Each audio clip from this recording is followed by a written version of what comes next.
Critical race theory takes that same Marxist concept, except it replaces class with race.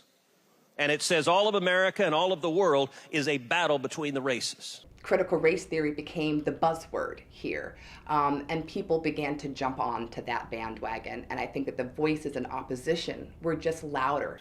Teaching this horrible doctrine to our children is a form of child abuse in the truest sense of those words.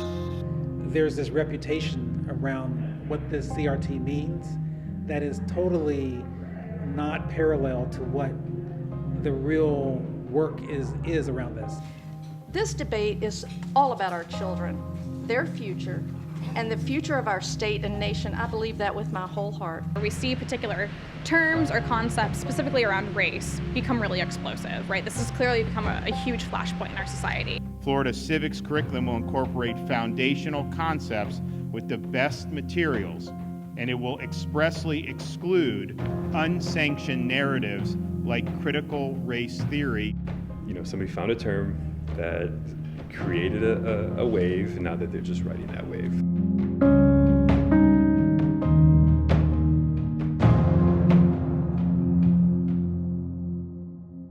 Critical race theory is essentially the study of the competing tensions that reflect our social reality, things that will cause individuals to lose agency over their capacity to define themselves. When I think about CRT as a theoretical construct, I think it's applied differently in different disciplines, but most typically as a way to help better understand social problems and ultimately to develop solutions to those social problems. I would say I see it applied to describe how institutions, legal institutions, media institutions, educational institutions, how they actually operate in a way that is racialized. So oftentimes we look at these institutions, we assume that they're neutral, and so CRT is really there to say, no, these are actually not neutral at all.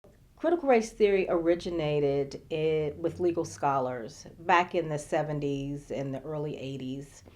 You had several legal scholars who just didn't think that the analysis of certain civil rights legislation went far enough in really talking about the issues with race, racism, and power in the United States. Many people attribute CRT to the work of Richard Delgado and critical legal studies, Kimberly Crenshaw, and talk about this whole notion of culture as property.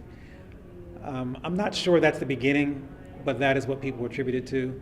But I would argue that we've been dealing with this since the beginning of humankind. It emerged in 1970s, post-civil rights context. I primarily associated with Derek Bell, who's a legal studies scholar, and the way I kind of understand it is that they were interested in looking at social transformation, why social transformation around race and racism was profoundly difficult.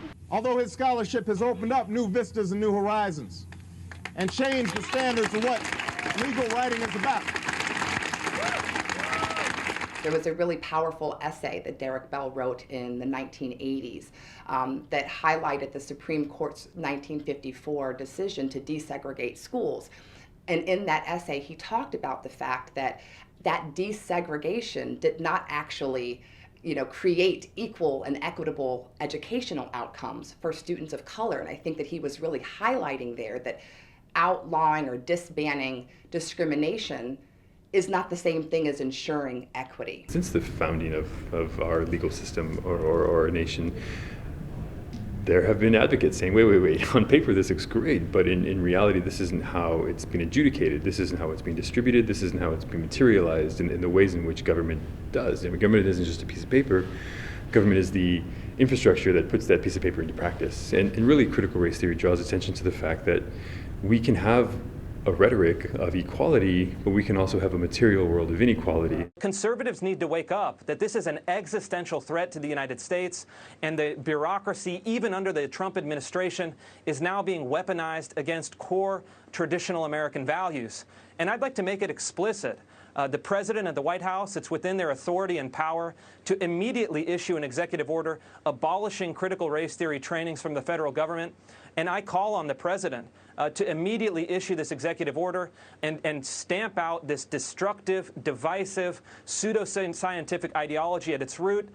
We have a former president Donald Trump, who suddenly, in his last few months in office, talks about critical race theory being this terrible thing and introducing an executive order in September of 2020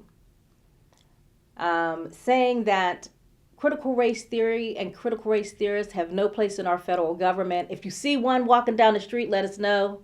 Ultimately, I think folks began to call for a ban on critical race theory, and former President Donald Trump then, ordered the federal government to cease and desist with any racial sensitivity trainings that included critical race theory or privilege or bias or any other kinds of divisive anti-American propaganda. Students in our universities are inundated with critical race theory.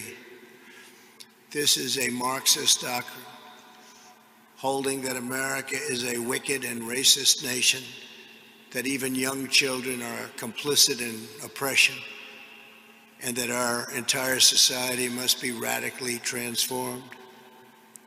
Critical race theory is being forced into our children's schools.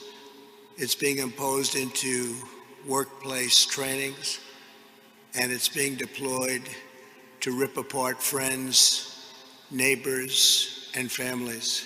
There are some countries that swear up and down that they don't have issues with race or racism, right? I think, of course, here in the United States, we have had that kind of talk, but we know that our history tells us otherwise. So I would say that the reason why we've had this sort of upsurge in conversations about critical race theory here in the United States is because of this sort of new resurgence around Black Lives Matter and around other social movements that have called individuals to think about issues of power.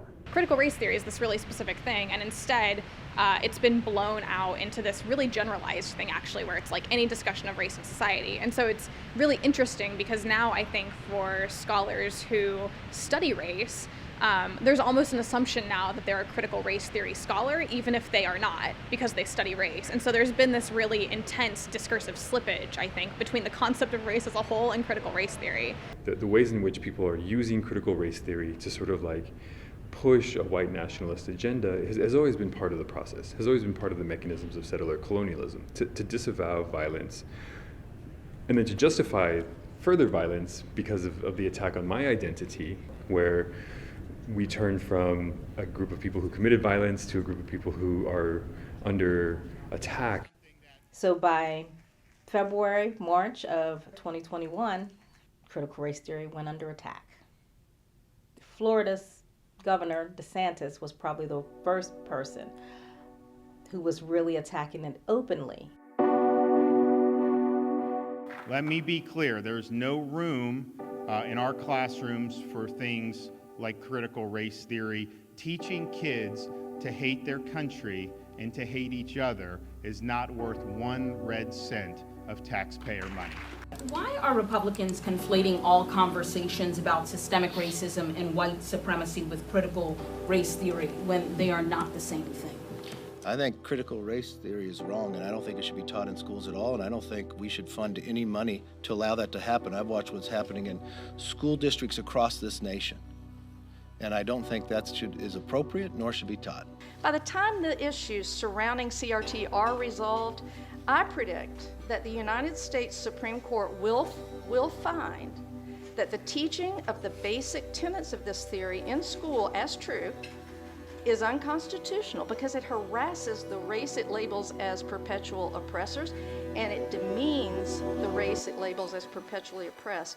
I think largely most of the concern at the state level has been about what is happening in our elementary and secondary education systems, and this concern about critical race theory infecting the minds of our young people. Advocates at the state level, folks especially like now sitting on school boards, even at the local level, are really now changing the conversation to the detriment of CRT. Just the fact of the state coming forward and saying you cannot teach CRT, you cannot engage in racial sensitivity trainings that teach people about their role in perpetuating racism in society sends a message, right? A really chilling message that like you shouldn't do those things. I mean, as a person who studies critical race theory, I don't even recognize these conversations. I don't know who they're talking about. I don't even know what this kind of CRT is that they're talking about. Critical race theory has just become this pawn for politics, and it's been demonized, and it's become a catch-all for anything that deals with equity, equality, and justice. Critical race theory says every white person is a racist.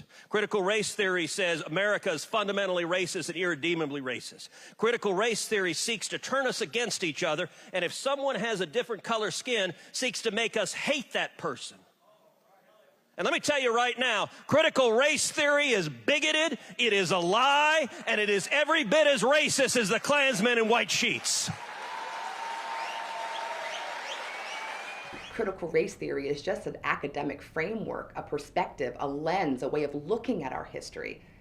It doesn't say that white people are all racist or that white people should feel guilty about what's happened in the past, but does help us to recognize that if we don't stop and take a look at our history and recognize how we got here, we're doomed to repeat it. Critical race theory is about creating solutions, not dividing us. But that's not the message that's getting out there right now. Over the course of the last semester when I've been teaching CRT in my race classes, that's sort of some of the immediate pushback that I've gotten is like, well, I'm not racist, and this theory says that I'm racist. And so then I have to engage in a conversation that really digs at the difference between sort of what we would call individual racism and structural racism, which is a really useful discussion to have. It's a movement. It is that idea of being critically, politically, socially, culturally conscious of everything that is happening around us. It is a way to arm yourself with knowledge. CRT is not just a black and white thing. It's a white supremacy thing that oftentimes produces all of the others that are not white. And I think that it's important for us to realize that we're not studying the history of black people when we study CRT, we're studying the history of institutional whiteness. And that can be a place for us to start. We've treated race and racism in the United States kind of like an accident on the side of an expressway, you know? I mean, you see it, you know it's problematic, you know people are probably hurt, but I got places to go, things to do, and you just keep going. And now, for the first time, we're being called to task on that. Let's pull over to the side of the road and deal with this. And that means that we're calling ourselves to a certain kind of social responsibility.